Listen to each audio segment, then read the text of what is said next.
अस्सलाम वालेकुम, this is me Sadia Bukhari. Welcome to the program Zamana Shanas. मेरे साथ बहुत ही खूबसूरत पर्सनैलिटी मौजूद हैं जिनका नाम है मायरा फ़ारूक। ये खूबसूरत पर्सनैलिटी तो हैं ही, साथ साथ खूबसूरत ख़यालात की भी मालिक है। इनके बारे में मैं आपको थोड़ा सा तारुफ देती चलूँ। एकेडमिक रिसर्च में इन्होंने 6 साल प्रैक्टिस की है, ऑनलाइन क्लासेस देती रही हैं 17 साल से। जाहिद स्टूडेंट्स को इन्होंने ऑनलाइन क्लासेस दी है, मेमोरी ट्रेनर भी रही हैं। इतनी सारी चीज़ें इन्होंने एक साथ कैसे की हमारी इस सोसाइटी में रहते हुए, जहाँ पर लोगों को, एक लड़की को ख़ास तौर पे जॉब करते हुए बहुत सारी अपॉर्चुनिटीज़ और बहुत सारी नेगेटिविटी को फेस करना पड़ता है। अस्सलाम वालेकुम, कैसी हैं आप? वालेकुम अस्सलाम, अल्लाह का शुक्र। Thank you for having me here. Thank you so much, आपने अपना बहुत ही खूबसूरत वक्त हमें दिया है। मायरा, आप मुझे ये बताएं, तो मुझे आपके नाम में थोड़ा सा हो रहा है मायरा, मुझे ये बताएं इतनी सारी अचीवमेंट्स एक साथ कैसे आपने ये कर ली हासिल? नहीं, और कितना टाइम लगा? अल्हम्दुलिल्लाह, मतलब एक साथ तो नहीं, सब एक टाइम के प्रोसेस से होते हैं। जिस तरह 6 इयर्स जो है, इसमें 4 इयर्स मैंने यूनिवर्सिटी में रिसर्च के किए। अच्छा। अपनी बैचलर्स में इकोनॉमिक्स में मेरा बैचलर्स था लम से, और साथ साइकोलॉजी में माइनर था, तो उसमें रिसर्च प्रैक्टिस हमने काफ़ी कराई गई थी। फिर उसके बाद मैंने मास्टर्स किया 2 साल। अच्छा। वो तो था ही रिसर्च मास्टर्स ना, तो वो शुरू से लेके एंड तक सारा रिसर्च था। तो वहाँ पे जब इतनी मैंने रिसर्च पढ़ ली, तो फिर उसका ये नतीजा निकला। तो हर चीज़ विद टाइम थी, और मेमोरी ट्रेनिंग और बैचलर्स के बाद महसूस नहीं हुई इतने सारे टाइम में? नहीं, बेसिकली ना मेरे से वो नहीं बैठा जाता कि मैं कुछ ना कुछ करते रहना है। तो यूनिवर्सिटी के बाद और मेरे मास्टर्स के बीच में मेरे पास टाइम था। अच्छा। उसमें मैंने सोशल वर्क करा के मेमोरी ट्रेनिंग्स दी, उसमें सारा मेरी मेमोरी ट्रेनिंग का करियर बना। फिर मैंने मास्टर्स जब परसू किया तो वो भी रिसर्च में था। अच्छा। तो हर चीज़ विद टाइम हुई थी, मतलब हर चीज़ का एक टाइम कहते हैं ना सेट होता है, तभी आपको करना। अच्छा, आपने मेमोरी ट्रेनर की बात की। मेमोरी ट्रेनर बेसिकली है क्या? हमारे कुछ लोग हैं जिनको इस बारे में हाउ नाउ नहीं है, इस बारे में हमारे व्यूवर्स को कुछ बताएं। हाँ जी, तो memory training is very simple, training to make your memory better.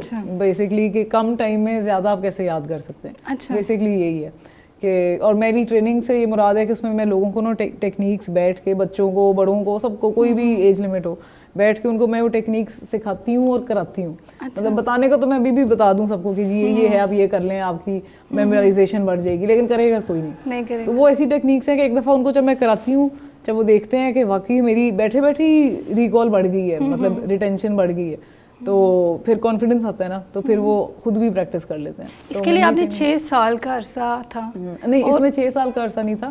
ये मैंने ग्रेजुएट होने के बाद इसको मैंने सारा पढ़ा, समझा ये वो। और मेरा सबसे बड़ा फियर एक्चुअली होता था पब्लिक स्पीकिंग। मेरे से कभी भी खड़े होके लोगों के आगे बोला नहीं जाता था। अच्छा अच्छा। तो कासिम अली शाह जो है, उनका एक ट्रेनर का कोर्स था उस जमाने में, तो मेरी एक फ्रेंड ने कहा चलो चलें। मैंने कहा ट्रेन द ट्रेनर होता था। हम वहाँ पे गए तो उसके एंड पे ना आपने एक ट्रेनिंग देनी होती है। अच्छा। और सर ने सबको कहा कि आपने पता नहीं कोई 1000 ट्रेनिंग्स फ्री देनी है और इस तरह करके ना। तो मैंने कहा चलो 1000 तो नहीं, कुछ तो बंदा अब इतना सीखा है, काफ़ी अच्छा कोर्स था वो, तो कहीं प्रैक्टिस तो करें। और मेरा तो बड़ा फियर था, तो उन्होंने कहा ऐसा टॉपिक हो जिसमें आपकी कमांड हो। तो मैंने कहा सारी जिंदगी पढ़ा है, याद किया है, तो इसी चीज़ में कोशिश कर लीजिए। मैंने कहा टेक्निक्स भी पता है, तो चलो यही ट्राई करते हैं। तो सबसे पहले मैंने अपने बहन भाइयों और कजन्स को दी ट्रेनिंग घर पे। तो उसमें मेरी बहन का और मेरी कज़न का बहुत अच्छा रिजल्ट आया। जो कज़न थी वो थोड़ी क्लास में उसकी परफॉर्मेंस हमेशा लो थी। उसके बाद उसकी काफ़ी जब हाई हुई और मेरी बहन का भी अच्छा रिजल्ट आया, तो मुझे भी हुआ कि अच्छा ये अच्छी है। तो वहाँ से फिर मैंने जब ट्रेनिंग्स देना शुरू की, तो हमेशा मुझे एक फियर तो होता था देने से पहले कि यार लोगों के आगे बोलना पड़ेगा। डर तो मुझे लगता था, और वो कहते हैं कि घर से शुरुआत होती है। अभी भी लगता है डर। अच्छा। लेकिन जब रिस्पॉन्स अच्छा मिलता है, और फिर बाद में मुझे रियलाइज़ हुआ, किसी ने मुझे बताया भी कि व्हेन यू डू समथिंग जिससे आपको सबसे ज़्यादा डर लगे and then you do it, तो उससे ही आपकी एक्चुअल ग्रोथ होती है। तो शायद इसलिए मुझे फिर मज़ा भी आता था कि लग रहा था कि अच्छा नहीं, I can do this, I can do this. Time to time जो चीज़ें हैं वो सही होती है। और फिर विद टाइम फिर मेरी ट्रेनिंग साथ साथ मेरी भी ट्रेनिंग हो रही है। अगर मैं अगलों की करा रही हूँ तो मेरी भी ट्रेनिंग साथ साथ हो रही है, मैं भी सीख रही हूँ। तो अच्छा, पेरेंट्स का क्या किरदार था? पेरेंट्स और दोस्तों का बहुत अहम किरदार होता है आपके अचीवमेंट्स में, आपको मोटिवेट करने में। आपके साथ जो थे वो कौन से लोग थे जो बहुत ज़्यादा मुखलिस थे और आपको कहते थे नहीं मायरा कि तुम कर सकती हो, तुम कर सकती हो, तुम्हें डरने की बिल्कुल भी ज़रूरत नहीं है और लोगों की बातों पर अमल करने की बिल्कुल ज़रूरत नहीं है? ऐसे इंसान आपकी ना लाइफ में कोई भी हो सकते हैं। अगर तो आपके पेरेंट्स हैं ना, ये तो बहुत ही अच्छी बात है। मतलब अगर पेरेंट्स हैं तो आपको किसी और चीज़ का टेंशन नहीं है। और कभी कभार आखिर पेरेंट्स भी इंसान ही है, कईयों के नहीं भी होते, लेकिन कभी कभार आपकी फैमिली में कोई आपके चाचू होंगे, कोई खालू होंगे, कोई एक वर्ड कह देंगे और आपको आगे अच्छा ठीक है, वो बड़ा आपको वो हेल्प करता है। कोई एक बड़ा भी अगर आपका कह दे बहुत अच्छा कर रही हो, I am very proud of you, तो आप फौरन कर ले। तो जिस तरह मेरे मामूस थे मेरे लिए, पेरेंट्स भी थे मेरे अल्हम्दुलिल्लाह, उन्होंने मुझे मेरा ख्याल है पेरेंट्स अगर आपके साथ हो ना तो आपको बिल्कुल ऐसे बड़ा पेरेंट्स का बहुत अहम किरदार होता है। और इसके अलावा आप माशाल्लाह आपने किताब लिखी है। हाँ जी। और किताब लिखना कोई आसान काम बिल्कुल नहीं है। एक किताब को लिखने के लिए आपको बहुत सारी बुक स्टडी करनी पड़ती है। और जो किताब आपने लिखी है कुरानिक केस ऑफ रिजर्वेशन, और ये रिजर्वेशन ये बड़ी एक यूनिक सी किताब है। इसके बारे में आप क्या कहना चाहेंगी हमारे व्यूवर्स को? ये भी ना किताब के बारे में बेसिकली किताब भी एक रिसर्च ही है जो मैंने की इस टॉपिक पे कि अल्लाह मियाँ जो है आखिरत को कैसे जस्टिफाई करते हैं कुरान में, कि एक इंसान के लॉजिक को पता चले। हम तो कहते हैं ना ईमान रखो जी, या यकीन रखो, फेथ रखो, वो भी ठीक है, लेकिन अल्लाह मियाँ एक्चुअल आपको दलीलें भी देते हैं कुरान में। तो कुछ दलीलें जो थी, सारी नहीं, कुछ को मैंने लेके और रिसर्च के मुताबिक जो है ना मैंने आगे प्रेजेंट किया। और इसमें मज़े की बात यह है कि ये मैंने तो रिसर्च पेपर के तहत लिखा था कि इसको पब्लिश कराऊंगी, कॉन्फ्रेंसेस पे होगी, लेकिन किताब का आइडिया भी मेरी अम्मा का ही था। अच्छा, किताब में आप लोगों को दिखाती चलूँ, ये किताब है इनकी और बहुत ही खूबसूरत किताब, आप इसको ज़रूर ख़रीदें और इसको पढ़ें। ये बहुत ही प्यारी इनकी किताब है। कितना टाइम लगा आपको ये बुक लिखते हुए? मुझे कितने थीसिस आपको पढ़ने पड़े इसके लिए? मैंने बेसिकली मैंने अपना थीसिस लिखा ना मास्टर्स का, तो उसके लिए मैंने कोई अराउंड ऑलमोस्ट 2000 पेपर पढ़े, उसके लिए पढ़ने पड़े मुझे, लाइक 1980 या कुछ इस तरह करके नंबर था, एग्जैक्ट अब मुझे याद नहीं। तो वो इतने जब मैंने पेपर्स पढ़े ना तो मैंने कहा अच्छा ये सब, और मीनिंग इन लाइफ पे था मेरा थीसिस, बेल्जियम में किया था मैंने। तो मैंने कहा इन सब की ये सारी चीज़ें जो इतनी रिसर्च कर रहे हैं, कर आके ना ये एक इतनी सी चीज़ पे पहुँचते थे जो हमें मतलब बचपन में ही कुरान की वजह से, इस्लाम की वजह से पता होती थी। मैंने कहा इतनी रिसर्चें, हज़ारों पेपर सिर्फ इतनी सी छोटी चीज़ के लिए किए हैं इन्होंने, जिससे उनको एक चीज़ पता चलती है, अभी भी टिप ऑफ द आइसबर्ग पता चल रही है। हमें तो सब कुछ पता है, बचपन से हमने फॉर ग्रांटेड लिया हुआ है। तो क्योंकि वो एक इतना रेगुलस प्रोसेस अभी मैं गुजरी थी, मेरे पास 3 महीने और थे बेल्जियम में वेले, तो मैंने कहा चलो अब कुछ बेल्जियम को भी बंदा वापस दे के जाए, इतना मैंने उनसे सीखा है। तो सबसे अच्छा टॉपिक मुझे ये आखिरत का ही लगा, क्योंकि वो एक ऐसी चीज़ है जिस पे लोग बिल्कुल नहीं यकीन करते, और ऊपर से रिसर्च में वो करते हैं, तो रिसर्च उनकी ज़ुबान है, आखिरत में यकीन नहीं करते। तो मैंने फिर ये इनको मिलाया और मुझे 3 मंथ्स लगे। अच्छा। 3 मंथ्स में हर रोज़ जाती थी बाहर, एक कैफ़े होता था वहाँ पे हमारा यूनिवर्सिटी हॉल का, तो वहाँ हर रोज़ जाती थी, लिखती थी, रिसर्च करती थी।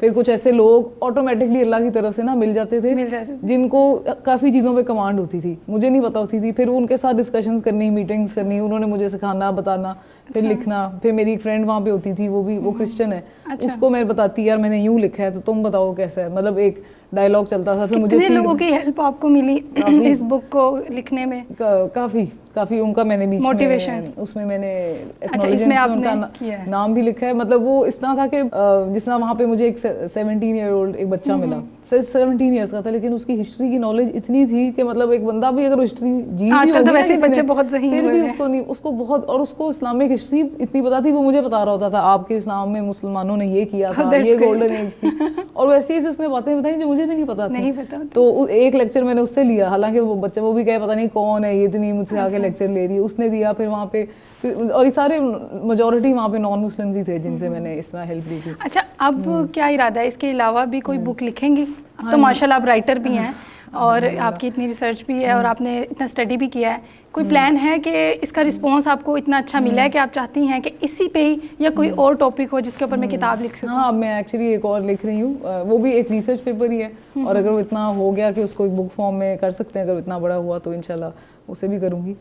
वो ज़रा अच्छा, आप पॉजिटिव थिंकर हैं और जो बहुत ज़्यादा बंदा पॉजिटिव होता है और एक राइटर पर्सन, मैं खुद भी पॉजिटिव थिंकर हूँ, और ये बहुत ज़्यादा मुश्किल होता है जब आपको क्रिटिसिज्म और नेगेटिविटी को फेस करना पड़ता है। जो बंदा राइटर होता है उसको इन चीज़ों का बहुत सामना करना पड़ता है। आपको कितने % इस तरह के लोगों का सामना करना पड़ा? वैसे अल्लाह के फजल से मुझे ऐसा इतना फजल नहीं करना, इतना वो नहीं करना पड़ा सामना, क्योंकि जब मैंने लिखा मैं बेल्जियम में थी। अच्छा। और मैं फ्री ही थी, तो जब मैं वहाँ लिख रही होती थी तो लोग ही वहाँ पे तो सपोर्ट ही करते हैं ना लोग ऐसी चीज़ों को, तो वो लिख के फिर मेजॉरिटी जो इधर कंप्लीट करना रह गया था वो मैंने यहाँ पे किया था।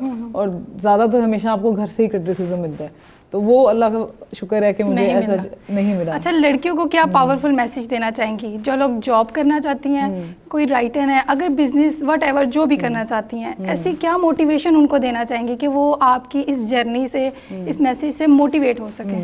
अब देखें, क्रिटिसिज्म तो मिलता ही है, मैं ये नहीं कह रही बिल्कुल भी नहीं मिलता, मुझे भी कुछ जगहों पे अब अगर सोच रही हूँ ना तो मुझे याद आ रहा है कि मिला था, लेकिन उस वक्त आपने बस नहीं सुनना उनको ना। उन्होंने बोला अच्छा हाँ बोलते, उनको तो नहीं पता कि आप किस चीज़ से गुजर रहे हैं, आप क्यों किसी चीज़ को कर रहे हैं। अगर आपके पास एक ऐसी नीयत है कि आपको पता है कि मेरा अल्लाह मियां से खुश होंगे, तो अगला बंदा अपनी तरफ से अच्छी राय दे रहा है, आप लें, आप ठीक है, लेकिन आप अपने काम करते हैं, आपके अच्छा ठीक है और आप अपना काम करें।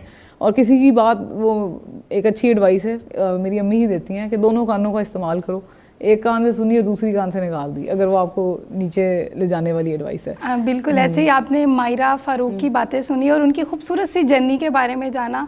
इंसान चाहे तो क्या कुछ नहीं कर सकता। आप कमेंट सेक्शन में ज़रूर बताइएगा आपको हमारा प्रोग्राम कैसा लगा, आपको मायरा फ़ारूक की बातें कैसी लगी।